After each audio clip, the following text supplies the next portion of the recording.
This chapter includes 3 parts. 1. Precautions for maintenance. 2. Basic maintenance procedures. 3.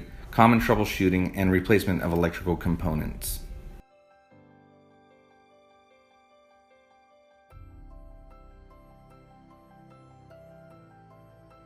One. Precautions for maintenance. Security requirements. All electrical work must be performed by a qualified, licensed electrician according to local and national codes, as well as the instructions provided in the manual. 2. Only trained, qualified installers and service personnel are allowed to install, start up, and service this equipment. 3. Before installation, modification, and maintenance of the system, the power supply should be disconnected. There may be more than one disconnect switch. Lockout and tag switch with a suitable warning label.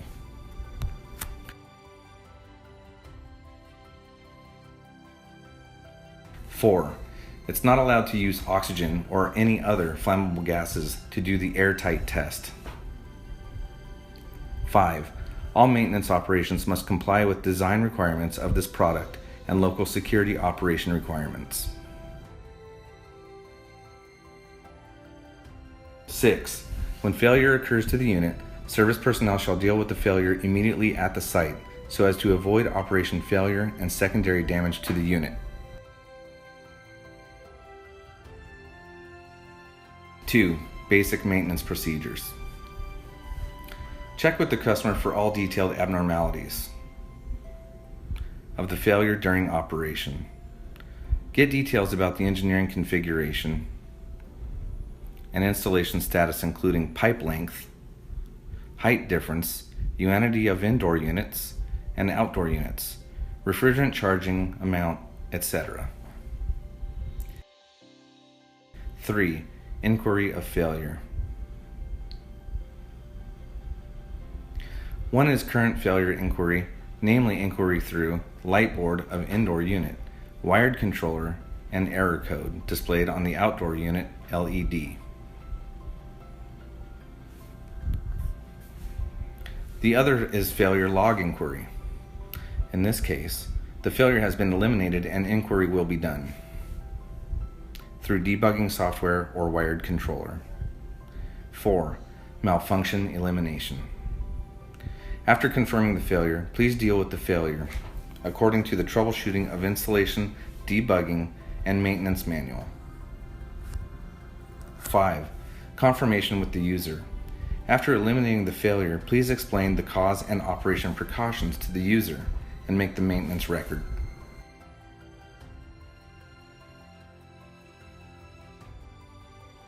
Operation instructions of low pressure check valve and oil check valve. The outdoor unit is equipped with a low pressure check valve and oil check valve for maintenance.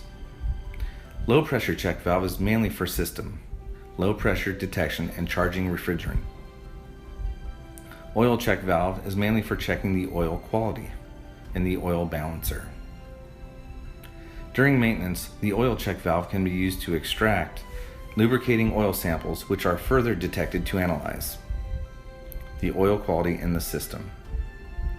Before the extracting of lubricant, the system must be stopped for at least 12 hours, and the internal pressure of the system must be equal to or less than 0.2 MPa.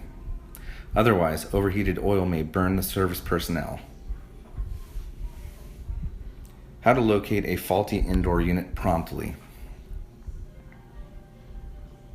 Use the indoor unit project address inquiry and faulty indoor unit locating function to locate a faulty indoor unit or wired controller's corresponding indoor unit when multiple indoor units are running in one place.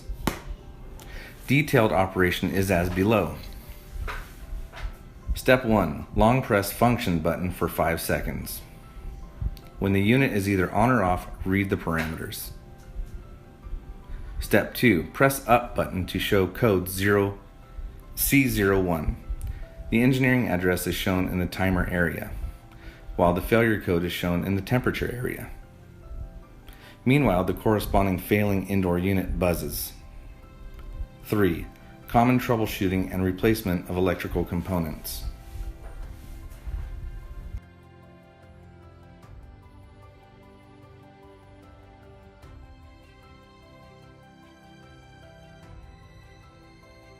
Communication error C0.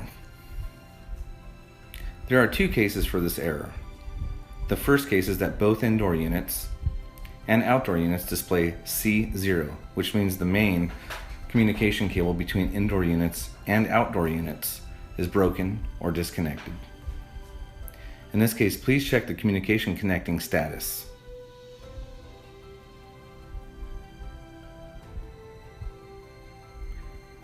The other case is that outdoor units displays normally, but the indoor units display C0, which means the indoor unit with error display is not connected well with the main communication cable, or the wired controller is not connected well with the indoor unit. In this case, please check the communication status connecting. In two cases mentioned above, if the communication cable is connected properly, we can judge the outdoor or indoor mainboard is faulted. In this case, please replace the corresponding mainboard. Indoor unit deficiency error C4. When C4 appears, it means that the current online indoor units are at least 3 sets less than quantity confirmed during debug. The system is not allowed to operate. Therefore, if the indoor units are in maintenance, please make sure that the offline quantity is equal to or less than 3 sets. If no indoor unit is under maintenance status, please check the power supply and communication cable status of all indoor units. Indoor unit project address conflict warning C5. When C5 appears, it means that 2 or more indoor units share the same project address. In this case, please set the indoor units in different project addresses manually. The setting methods are as following. Option 1. Setting on software. Change the repeated indoor unit project address into the other project address. Option 2. Setting through wired controller. Operation procedures. Power on long press function button for 5 seconds. To enter parameter inquiry interface C00. Continuously press mode button for 3 times, then long press function button for 5 seconds to enter project parameter setting interface. In this case, temperature area displays P00, and press up or down button to switch to P42.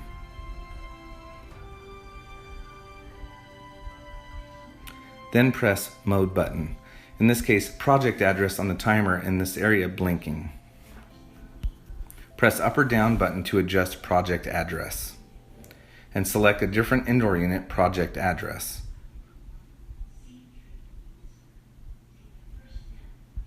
Press enter button for confirmation, and then press enter button again to return to the previous menu. When setting is correct, the system will operate normally.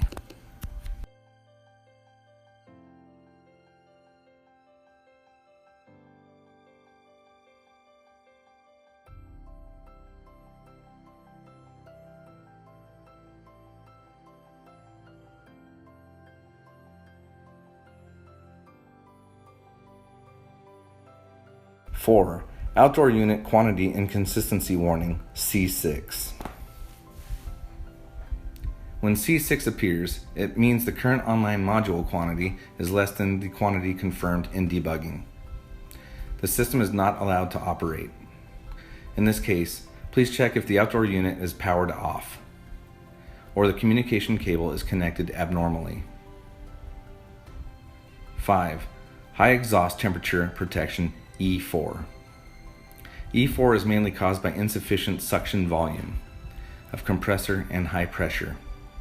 Therefore, please check and solve the problem from the following aspects during maintenance.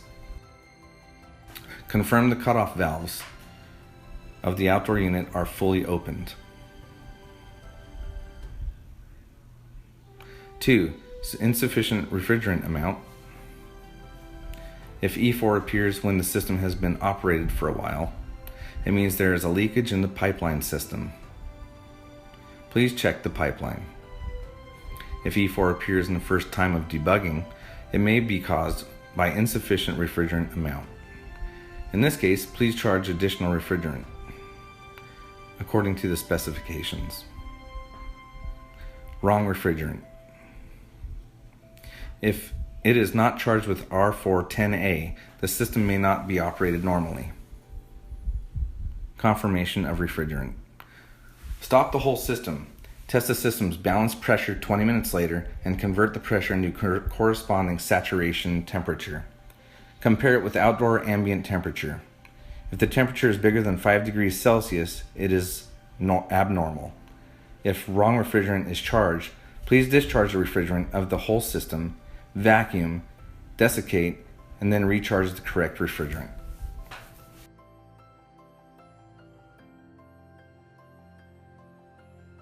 One, ambient temperature is out of normal running range. Under cooling mode, outdoor temperature should be 5 to 50 degrees Celsius and indoor temperature should be between 16 and 32 degrees Celsius. Under heating mode, outdoor temperature should be between -20 to 24 degrees Celsius and indoor temperature should be 15 degrees to 27 degrees Celsius. When the actual ambient temperature exceeds the above mentioned temperature range, E4 protection may appear, which is normal phenomenon. Low exhaust temperature protection, E2. E2 protection is mainly caused by too much liquid in the suction side of the compressor. Therefore, please check and solve the problem from the following aspects during maintenance. Check the exhaust temperature sensor.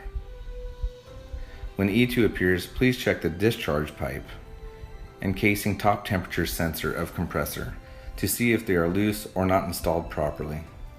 Make sure the resistance of the temperature sensor is 50K and measure if the resisting corresponding to actual temperature.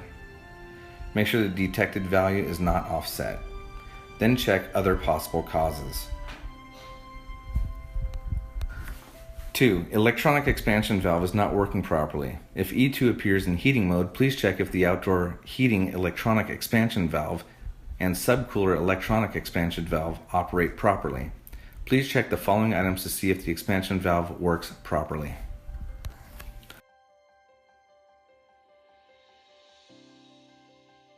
Check if the wire control of the electronic expansion valve is connected well to the main board if the coil of the expansion valve is tightened properly with the valve. Power off and then power on the expansion valve to see if the electronic expansion valve is reset. If it is not reset, please replace the indoor unit main board. If the above mentioned judgments are normal, please check if the refrigerant charging amount is excessive. 3. Indoor electronic expansion valve is not working properly. If E2 appears in cooling mode, please check if the electronic expansion valve of indoor unit operates properly. Firstly, turn on only one indoor unit for cooling mode and the other indoor units for fan mode. After operating for 10 minutes, turn off the indoor units under fan mode. After 30 minutes, check if the difference between the outlet pipe temperature of off indoor units and low pressure check valve is over 5 degrees Celsius. If the difference is equal to or more than 5 degrees Celsius, it means the expansion valve is normal. Or if the expansion valve is abnormal, in this case, please check the following items. Check if the online control wire expansion valve is connected well to the main board and if the coil of expansion valve is tightened properly with the valve. De-energize and then energize the expansion valve to see if the electronic expansion valve is reset. If it is not reset, please replace the indoor unit main board. If the above mentioned judgments are normal, we can confirm that E2 is caused by expansion valve. And in this case, please replace the expansion valve. 4. Excessive refrigerant amount. If the above mentioned causes are excluded, please check the additional refrigerant charging amounts again. If the additional refrigerant charging amount exceeds the standard charging amount, low suction temperature will cause due to too much liquid in return at suction side of the compressor. Therefore, please check the additional refrigerant charging amount again. If it is necessary, recharge refrigerant to the whole system.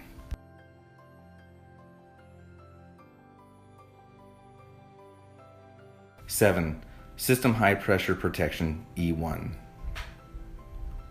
1. When E1 appears, please check if the cutoff valves of gas pipe and liquid pipe are fully opened. If they are okay, please check the other possible causes.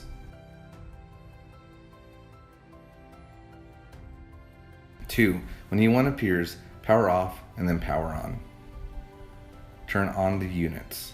Reset the unit into the original operation mode and operation quantity, and check if the fans of outdoor unit and indoor unit are operating normally. If not, please check the connection wire and main board of fan. If everything is okay, please replace the motor. High ambient temperature in operation. The highest outdoor temperature in cooling is 50 degrees Celsius. The highest indoor temperature in heating is 30 degrees Celsius. When the actual ambient temperature exceeds the limit, protection may appear, which is a normal phenomenon. Pressure sensor is not working properly. Firstly, check the pressure sensor and connection wire to make sure that high-end pressure sensor and low-end pressure sensor are connected properly. If they are connected improperly, please reconnect them. If they are connected properly, please check if the high pressure sensor is in good condition. The checking method is as below. Stop the whole system. After 20 minutes, test the high pressure and low pressure of the system and convert the pressure into corresponding saturation temperature. Compare it with the outdoor ambient temperature. If the difference is larger than 7 degrees Celsius, it is abnormal. Please replace the sensor. If the malfunction still exists after replacement, it means the main board is faulted.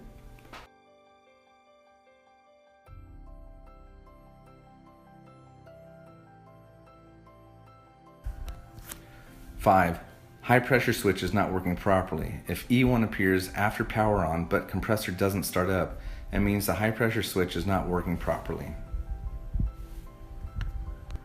Firstly, please check if the pressure switch is conducted with universal meter. If it is not conducted, the valve is broken and should be replaced. If it is conducted, please replace the main board. The pipeline is blocked. Power off and then power on. Turn on the units. Reset the unit into the original operation mode and operation quantity before protection. If it is in cooling mode, touch the liquid pipe along the following direction of refrigerant to feel the temperature difference. Check if the temperature difference is big. Of part of pipe is frosting. If it is in heating mode, touch the gas pipe along the flowing direction of refrigerant to feel if the temperature difference is big. If the above mentioned phenomenon exists, it means the pipeline is blocked. 7. Excessive refrigerant charging amount. If the amount mentioned causes are excluded, please check if the additional refrigerant charging amount is correct. If it is excessive, please discharge the refrigerant from the liquid pipe until the system pressure returns to normal. Note: do not discharge refrigerant from liquid pipe.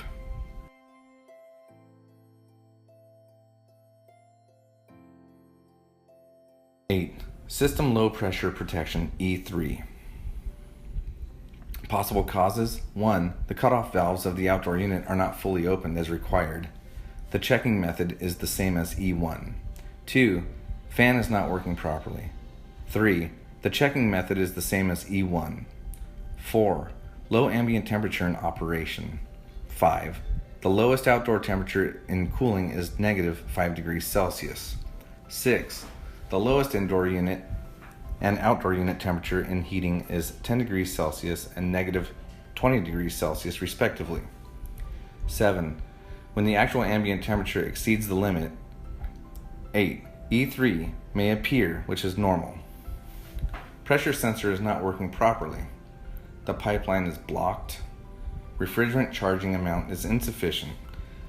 Check the methods of 3 points mentioned above are the same as E1 error code. Finally, the above mentioned causes are excluded. Please check if the additional refrigerant charging amount is correct. If it is insufficient, please discharge the refrigerant from low pressure check valve until system pressure unit returns to normal. Note, do not charge refrigerant from low pressure check valve. 9. Compressor error detection. When compressor overcurrent protection P5, IPM module protection P6, or startup failure protection PJ appears, please confirm whether it is anomaly of the compressor or the anomaly of IPM module. The confirmation methods are as follows. 1. Measure the compressor resistance. Measure the resistance between two wiring terminals U, V, W of the compressor. The resistance value range should be between 0.05 ohms and 2.0 ohms. Measure the resistance to the ground of each wiring terminal. The value should be more than 10 ohms. If not, the compressor is damaged. 2. Measure the operation current of the compressor. Refer to the maintenance instructions of installation, debugging, and maintenance manual. Measure the operation current of the compressor in low frequency stage and high frequency stage under similar high pressure and low pressure conditions. If the value is 3A higher than reference current, the compressor is damaged. Determining compressor fault. Precondition 1. The units can be normally started. Step 1. If the units can be normally started, start the units as to measure the line current of faulty compressor. For inverter compressors, the current will be deviated by 10% under different running speed and operation condition. Step 2.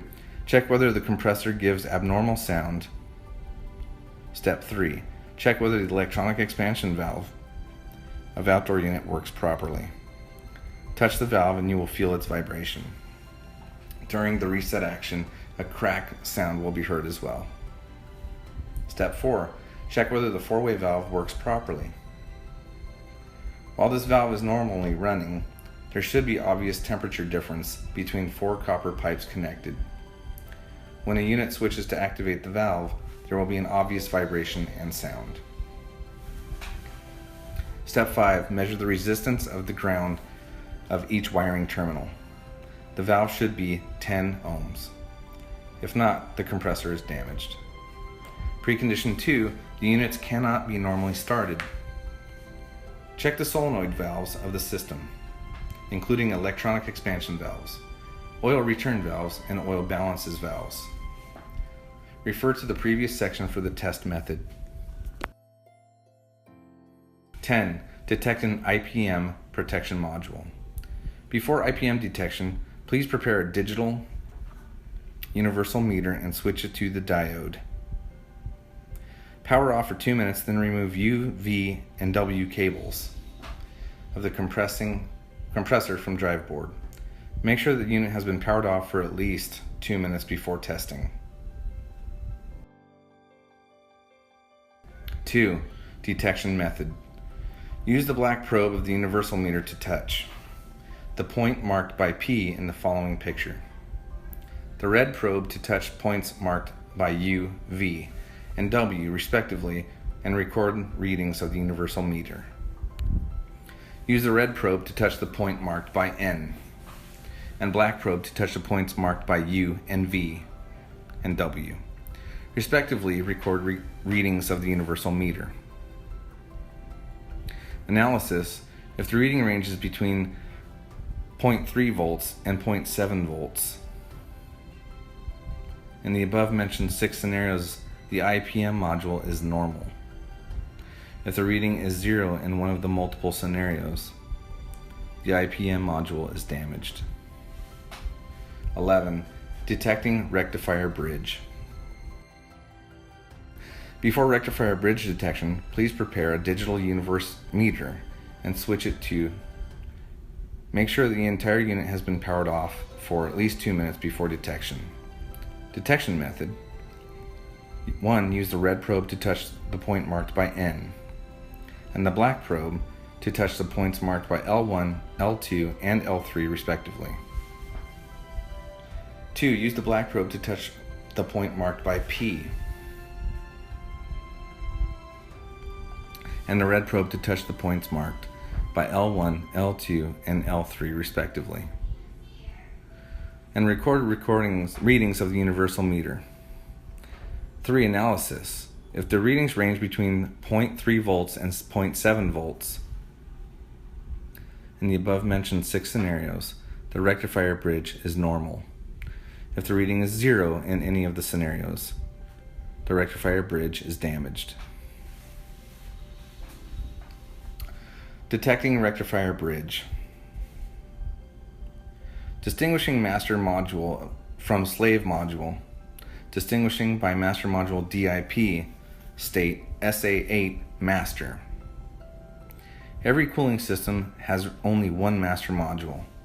Set in power off state. If DIP is set to 00, it indicates a master module.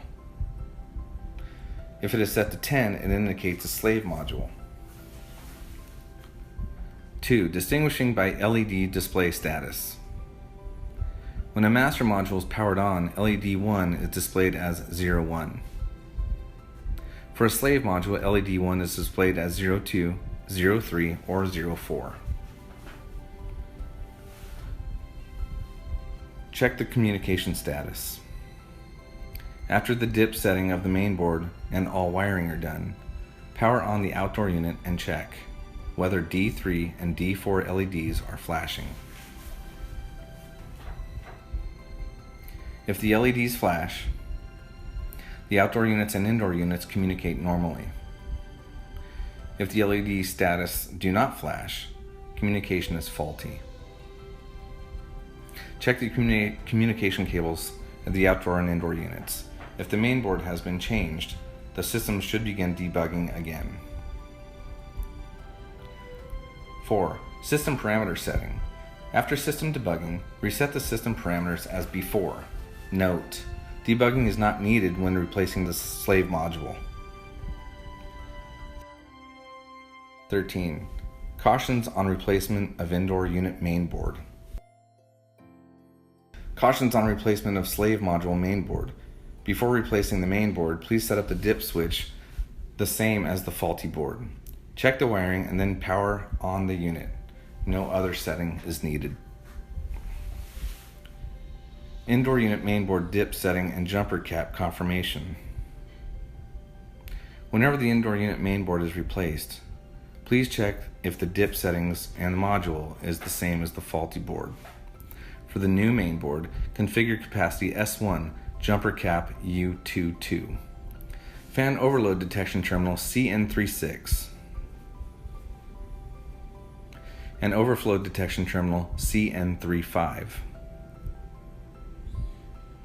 They should be kept in the same as those of the faulty board. Restore the new mainboard engineering parameters to the factory settings. This step is not required for original packaged parts. After wiring, whatever the mainboard is for the master indoor unit or slave unit indoor, the new mainboard must be restored to the factory settings. Setting method. After the mainboard is powered on, long press UP button for 5 seconds. If a tick sound is heard, release the button. This step is not required for originally packaged parts. 14. Cautions on replacement of drive board. Replacement steps of drive board. Step 1. Disconnect the power supply of the system. Make sure the unit has been powered off for at least 20 minutes before operation. Set a warning mark beside the power supply. Step 2. Disconnect all connection wires of the compressor drive board. Remove the screws fixing the drive board, and then remove the drive board. Step 3. Replace the compressor drive board. Before the replacement, apply some silicone gel evenly onto the IPM module.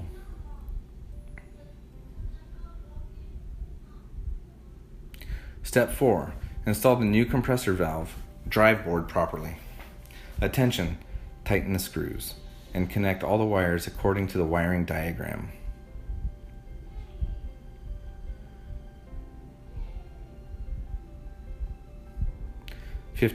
Checking lubricant. Before releasing the refrigerant, please collect oil through oil check valve. Connect a rubber hose to the oil check valve at one end and a glass container at the other end. Open the oil check valve. Control oil flow speed since the oil is a mixture of volatile refrigerant and lubricant. Do not cover the container or it may explode. After the lubricant is fully collected, record the volume of oil. 16. Replacing a compressor. Preparation before replacement. Prepare gases for welding rods, and related tools, including hexagon, universal meter, pressure gauge, diagonal pliers, combination pliers, and needle nose pliers, PVC insulation tape, etc. Remove the compressor. Disconnect power supply and put a warning sign beside the power switch to avoid electric shock. Clear the electric parts. Before removing compressor lines, temperature sensors, and electric heaters, mark them so that you will reconnect them in a correct manner after clearing. The removed electric box must be placed in a suitable place. It's prohibited to pull the wires on an electric box or damage it. Release the refrigerant. The refrigerant should be released from the gas valve and liquid valve at the same time. If it is released from one side only, the sealed scroll plate will prevent the refrigerant from releasing completely. Control the release speed. If it is recommended to release at 12 hours or more. If too fast, massive lubricant will be discharged with the refrigerant. Remove the compressor. Confirm faulty compressors, including quantity of faulty compressors, compressor position, models, etc. After confirming the compressor information, start removing the compressor. Check the compressor oil quality. After the compressor is moved out, put it into hard ground and shake it. Tilt 30 to 45 degrees to make sure that the deposit at the bottom can be drawn out. Put the compressor on a suitable position and then tilt it to draw out the oil through the vent of the compressor. Collect at least 150 milliliters oil and hold it in a glass container. Put the oil under light to check its purity, color, and smell. Good oil will not emit pungent odor. After removing the compressor, check oil quality and make a good record. If the oil turns black, check the oil of other normal units. The check procedure is similar to the preceding. Note, before replacing the faulty compressors, make sure to block the ports with tape. They should be kept intact for further analysis. Clear the pipeline system. Check pipelines for abnormalities. Charge nitrogen into the main pipeline and clear the pipeline system. Replace the compressor. Prepare the new compressor. The new compressor must be consistent with the faulty one. The sealing rubbers for the suction port and discharge port of the new compressor and electric box cover must be in good condition. Charge nitrogen for protection during welding. The pressure of nitrogen is 0.02 to 0.05 MPa. Welding power can be applied during welding. Pay attention to avoid overburning, insufficient solder and blisters, etc. Replace the gas liquid separator. Note, if the inside oil is faulty, dirty, or turns black, the gas liquid separator needs to be replaced as well. This is to avoid abnormality from happening inside the gas separator and affecting system safety and reliability. System leakage detection and vacuuming. Check welding joints for abnormalities. Charge nitrogen into the system for leakage detection. When maintaining the outdoor unit and the indoor unit system is normal, you can charge nitrogen into the outdoor unit only. Pay attention that nitrogen should be charged from both the gas valve and liquid valve simultaneously. Nitrogen pressure should be larger than 2 MPa. Then check especially the welding joints for leakage with soapy water. Finally, charge nitrogen into the system again. For pressure check, close the liquid valve and gas valve and keep the system pressure up to 2.5 MPa for more than 12 hours. If the pressure remains unchanged, you can arrange vacuuming. Otherwise, find the leakage points first. Make sure that vacuum degree reaches an absolute pressure of 0 MP centimeters and a meter pressure of -0.1 MPa square centimeters. Because only when the vacuum degrees reaches 0 MPa square centimeters, the moist inside the pipeline system can be evaporated completely. If the maintenance work involves several modules, vacuum air of the oil balance pipe respectively. Connect the vacuum pump with the gas valve and liquid valve simultaneously. Vacuum pumps of the specifications below are as recommended.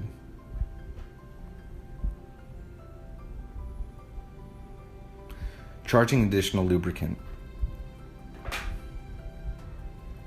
Charging amount is determined by 2 factors. The first factor is the quantity of compressors replaced. For replacement of 1 compressor, 1.5 liters of lubricant should be added. The second factor is the drawn out amount from each part. The charging amount should be equal to or little larger than the drawn amount. The amount of the first factor and second factor is the total charging amount. GMV5 series units use FVC 68D and FV68H oil. Make sure to confirm that type of oil first. Oil of other types is not allowed. Vacuuming for 30 minutes or longer before adding oil. Connect a rubber hose to the oil check valve at one end and put the other end of the rubber hose into the oil container. Keep the vacuuming and open the oil check valve. The lubricant will be inhaled into the system by pressure. If the oil is not enough, repeat the above procedures until the unit has enough oil. After a required amount of lubricant is added, close the oil charging valve to ensure tightness. After adding lubricant, please continue vacuuming. Connecting electric components. Install the electric box and connect various parts to the electric box according to the wiring diagram on the back of the box. Wire the compressors and corresponding electric heating belts. Wires should be checked against the wiring diagram beforehand so that they can connect correctly. Charging refrigerant and checking refrigerant quality.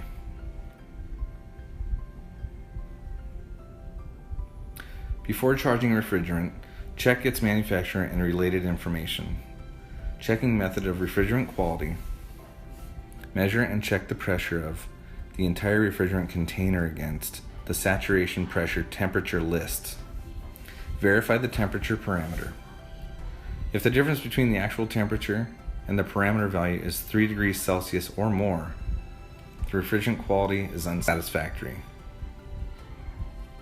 If the refrigerant is proved satisfactory, calculate the additional refrigerant charging amount according to the amount specified on the nameplate and pipe length. For a multi-modular system installation, if the refrigerant is only one outdoor is drawn out before maintenance, add 80% refrigerant of the rated charging amount of that unit specified on the nameplate of within. Start the system for a debugging test. Operation test. Start the units for debugging in different conditions respectively. Turn on all indoor units under cooling mode. Turn on each indoor unit one by one under cooling mode. Turn on all indoor units for heating mode. And then turn on each indoor unit one by one under heating mode. During for each operation mode should be at least 30 minutes. After debugging, analyze the data and adjust the unit system to ensure that running parameters of the entire system. For details about each parameter, please consult after salesperson and technicians. Instructions to users. When the units operate normally, instruct the user about the maintenance method, the operation method, etc. in order to guarantee a reliable operation of the system.